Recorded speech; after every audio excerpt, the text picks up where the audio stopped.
Hey everyone! So in today's video I wanted to go over some of the tips that I have learned for growing raspberry bushes in containers. So my favorite fruit is raspberry, and so I was very excited to actually have my own raspberry bush in my garden. Not only do I love the taste of raspberries, and they're one of the fruits that I feel like taste the most different from when you get them in the grocery store. They just have a lot more deeper flavors in them, but also I grew up with one in my yard as a child, so it's also tied to childhood memories for me.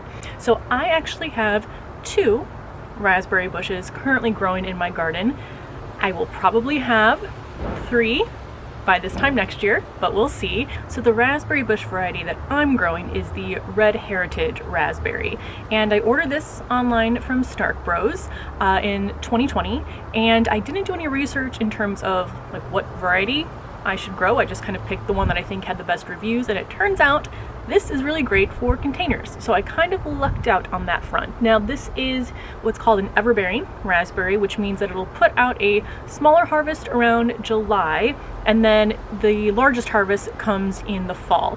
And the last, I'd say, 3 weeks, so kind of starting around mid-September, they have been putting out berries like crazy. So I got, again, the one from Stark Bros in 2020. I planted it in fall of that year. It was very small. I'll see if I can either find a photo or the video where I planted them, or I will link the video down below where I planted these. I feel like I planted them in a video.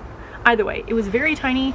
It didn't grow much when I planted it that fall. 2021 exploded into growth. In fact, I think it's probably only a little bit taller than it was last year, this year, but this year, 2022, has been when it's definitely put out the majority of the berries. So I've had a much larger harvest this year than I did the previous year. I didn't have any in 2020 because, again, it was really small when I planted it, and I think part of that might have been because I did end up propagating this one early spring of this year, but I'll talk more about that in just a bit.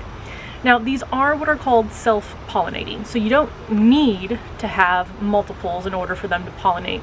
However, from everything I read, you're more likely to have higher success rate of pollination and larger harvests if you do have multiple bushes. So that at least has seemed to be what I've noticed so far this year with having 2 in my garden, but you only need 1 and it will still produce raspberries for you. So first, let's talk about the best type of container, in my opinion, to pot your raspberries in. So I chose, I think this is either an 18 or 20 inch diameter pot, and I don't think I would want to go any smaller than this, because I would say right now this is maybe like 2.5 feet tall. I think the full size they can get to is like 5 or 6 feet.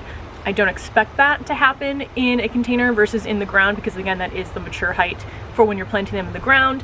They're going to have less room to grow in a container, so I don't expect it to get that tall, but I am kind of interested to see how big it's going to get, and I wouldn't want to put it really in anything smaller than I think an 18-inch diameter pot. Now, I also happened to pot this raspberry bush in a plastic container. That wasn't a plan of any sort at the time. It just happened to be the container that I had available that was a good size, but I am so happy that I did, because again, this one, it gets pretty large. It's very pokey, so moving it around can be a bit difficult, and the plastic pots are definitely the most lightweight of all of the pots that I have, not including grow bags, but I tend not to grow my plants that come back year after year in grow bags. I save those for the annuals, but I'm very happy I chose the plastic pot. Now, I have had some issues in my garden in general with plastic pots when it comes to overwatering, not by my fault, but by Mother Nature. So we get a lot of rain in the spring, and I did lose some plants, mostly bulbs, a few annuals as well, to too much water in plastic pots. But a few things. One, I've never had an issue of overwatering in a plastic pot this large, so I think the size of the plastic pot kind of counterbalances all of the rain that you can potentially get. Also, on the plant like this, the leaf canopy is so thick that I don't think as much rainwater gets down into the pot as, say, something like a bulb that's waiting to sprout, where there's nothing protecting the soil from the rain. So I am very happy that I chose a plastic pot. It's worked out incredibly well for me. Now, as far as what I put into the pot when I was planting this initially, I just used mostly potting soil, a little bit of compost, and then a little bit of biotone at the start, just to give it a little bit of boost when I just freshly planted it. And other than that, the only thing I kind of add on a regular basis, other than fertilizer, which I'll talk about in a little bit, is every spring I'll add another inch layer of compost to the top and kind of scratch it into the soil surface. And I think the first year I added mulch. I don't know if I did it this past year. I don't know if I truly need mulch in terms of like protecting the soil from drying out, because again, the leaf canopy is so thick it covers the soil from the sun. The only thing I might put some of the mulch in there for is so it'll break down and again just provide some more nutrients to the plant itself. But I don't think mulch for me is a necessity, but adding compost each year, since it is a perennial, it is in a container, is very important, so I am adding something fresh to the pot each year. Now, next is watering, and for me, both of my raspberry and blueberry bushes, which again are in larger pots, and they typically need about an inch of water a week, so for me, I do not have them set up to my irrigation system, because my irrigation system either runs every day at the peak of summer, or it runs kind of every other day, every 3 days throughout the rest of the year, unless we're getting rain every day. So my berry bushes don't need that much water. So I water these by hand or by Mother Nature. And if it hasn't rained, I'm typically only watering these once a week and putting about an inch into the pots. And I haven't had really any other issues with like too little watering. The only time that I've had to kind of pay attention to watering is when it was raining a lot, but I realized the canopy of the leaves wasn't letting the water into the pot. So it was starting to droop. I assumed it was from too much water. I felt the soil, it was dry, and I realized the rain wasn't getting into the pot itself. So that is the only time when I've kind of had to be on the lookout, but I obviously don't want to overwater my container, so about once a week, manual watering with a hose has worked out really well for the raspberry bush. Next up is sun, and this is pretty easy. It likes full sun, so put it in a full sun location, which typically means about 6 hours of sun a day. I don't have a spot in my garden that really gets all day sun. Again, we have east and west facing balconies, so it either gets one of those two. My garden's on the west balcony. It is on the furthest wall here that starts to get sun earliest in the day on this side. So it starts getting sun probably between like 7 or 8 a.m. and then gets about 7 hours throughout the day, and it's done really well. Obviously right now we're in a little bit of shade right here in the corner, but I haven't had any issues with it not having enough sun, being in a western exposure. Now on to fertilizing. So other than what I add kind of when I plant it and then a compost layer at the beginning of each spring, I also add an all-purpose 10-10-10 fertilizer. Now when I was initially researching kind of how to take care and fertilize my raspberries, I was seeing a few recommendations. I was seeing one where it said just to fertilize in spring and that's it, and then I saw recommendations where it said to fertilize only a few times throughout the season. So I think the recommendation was March, May, and July, and then stop after July 1st. And that's what I started to do, but I noticed very quickly that my plant needed more fertilizer. And again, that's likely because it is in a container and not the ground. So what I found has really worked well for my plant is a monthly application of the all-purpose just liquid fertilizer, pouring that in, kind of substituting for the watering that I would normally do that week. And that has worked out really well. I noticed kind of yellowing of the leaves. The plant just wasn't looking healthy. I don't know of any other like specifics of how to describe it, but you can kind of get an idea of what your plant should look like and if there might be any issues. So adding the fertilizer just completely changed how my plant looked. It was much healthier overall. So I would say, again, kind of work your way up, because you don't want to over fertilize, but you also don't want to under fertilize. So I would say if you're growing in a container, kind of assume that you're going to need to fertilize more often than what's typically recommended. And you can always like cut the amount of fertilizer in half, so you give it a little bit less, and then just kind of play around and see what works best for your raspberry bush. Next up is pruning. And on this bush, which was again my original bush, I did a light pruning at the beginning of this spring. So the plant itself was about 1.5 years old then. So I just basically took out anything that was broken, anything that looked like it might be dead, anything that was kind of cutting off circulation like in the middle of the plant, just to clean it up a little bit. But other than that, I didn't do too much. This year what I'm going to do once it stops producing berries for the season, which will probably be in the next week or two. I'm gonna go in and cut down to the ground all of the old canes, so the 2-year-old canes. Those will look just more brown. The new growth will be green, so you should be able to tell the difference and cut those back because those aren't going to produce the following years. So I want to cut that back so there's going to be new growth stimulated on the bush. Now my propagation, I just did that this spring, so I'm not really going to do anything unless there's broken branches in terms of pruning because it's less than a year old. So all of that is technically newish growth, nothing that needs to be cut back. So I've relocated because there were a few wasps that wanted to be on the raspberry bush, and one of them wanted to be on me, so I decided to shift a little bit and give them some privacy with the bush. But what I also wanted to mention is there's another way you can prune, which is basically cutting back the entire plant.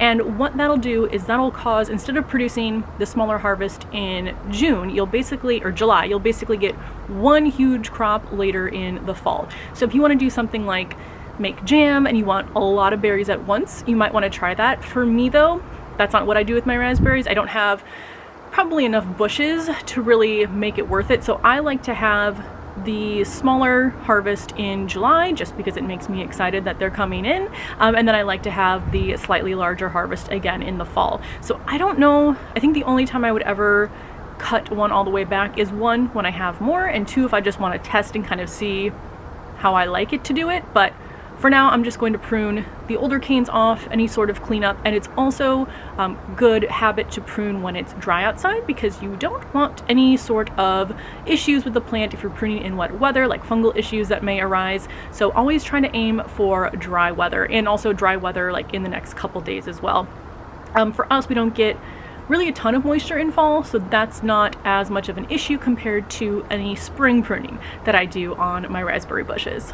Next, I want to talk about propagation because that was really exciting for me because I got the one from Stark Bros, which was maybe $20, and the second one was free because I propagated it. So raspberry bushes will put out a lot of runners. If they're in the ground, it can kind of go crazy and multiply, which might be exactly what you want, or it might not. So that is one benefit of growing it in containers, is keeping the runners contained.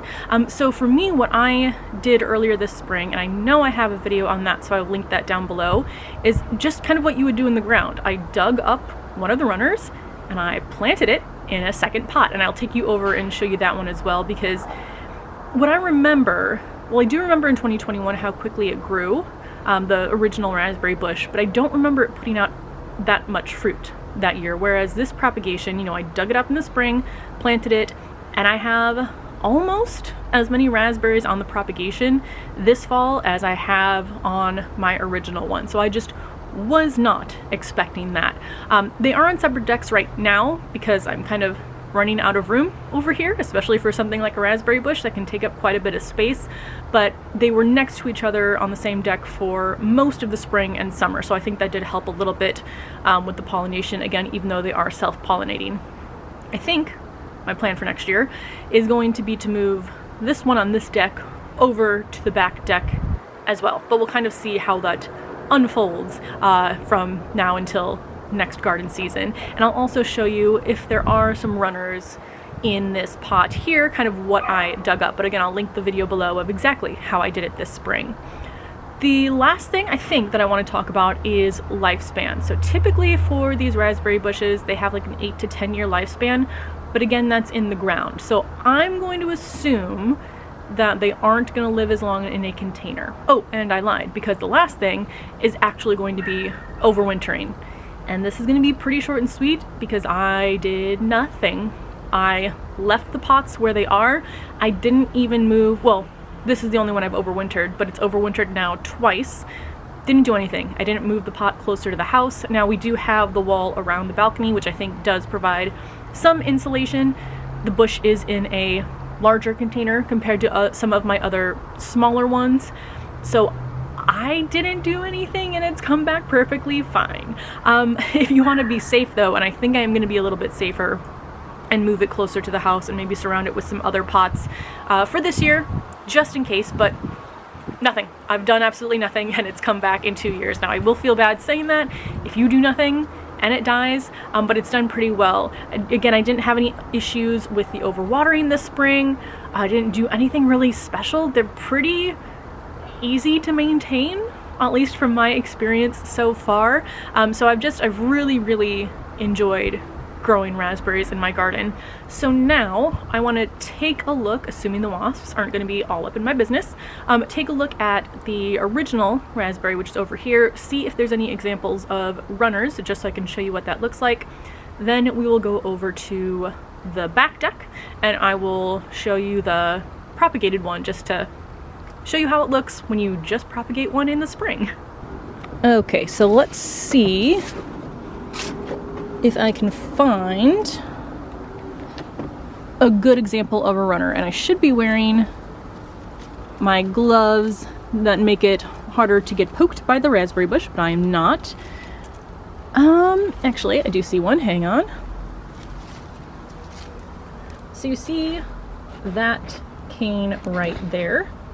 So that is basically what I dug up this spring and replanted. So now let me show you what that plant looks like now. And here is the propagated plant that just started as a small cane this spring. And now looking at it, I guess it's a little bit shorter, but the spread seems just about as big as the original. And then here you can see it's putting out a ton of berries as well. So yeah, I really enjoy having raspberry bushes in my garden. I think I'm going to propagate again next year, and then I'm going to try to stop myself at 3, but I think I'll probably maybe propagate like every couple years, just so as older ones die, I'll still have newer ones in the garden. But other than that, I think that's going to be everything for today's video. Let me know if you are also growing raspberries in containers, and if there's any other tips that you have, or other varieties that you like. I might get one of the like golden varieties. I need to make sure I don't have just a garden full of raspberry bushes though. But thank you so much for watching, and I will see you in the next video. Bye.